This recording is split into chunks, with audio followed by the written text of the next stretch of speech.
மத்திய கிழக்கில் இஸ்ரேல் ராணுவம் ஹமாஸ் அமைப்பினரிடையே ஆன போர் இன்னும் முடிவுக்கு வராமல் நீடித்து வரும் நிலையில் ராணுவ வீரர்கள் தொடர்ந்து உயிரை மாய்த்துக் கொள்வதால் இஸ்ரேல் ராணுவம் அதிர்ச்சியில் ஆழ்ந்துள்ளது. பாலஸ்தீன பகுதியான காசாவில் இருக்கும் ஹமாஸ் அமைப்பினரை அழிக்கும் நோக்கில் கடந்த 2023ஆம் ஆண்டு போரை துவங்கியது இஸ்ரேல் ராணுவம். முதல் தாக்குதல் ஹமாஸிடமிருந்து வந்தாலும் பதிலடி என்ற பெயரில் நடக்கும் இந்த தொடர் தாக்குதலால் ஆயிரக்கணக்கான உயிர்கள் பறிபோயுள்ளன.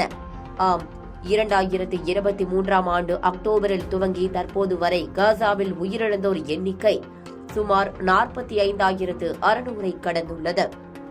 இளம் பெண்கள், குழந்தைகள் உட்பட சுமார் 1,08,000 பேர் காயமடைந்துள்ளனர். மேலும் மாயமான பலரை காணவில்லை. இப்படியாக ஹமாஸ் அமைப்பினரை வேரறுக்கும் நோக்கில் இஸ்ரேல் ராணுவம் தொடர் தாக்குதலை மேற்கொண்டு வருகிறது. இதில் இஸ்ரேல் ராணுவ வீரர்களும் கொல்லப்பட்டுள்ளனர்.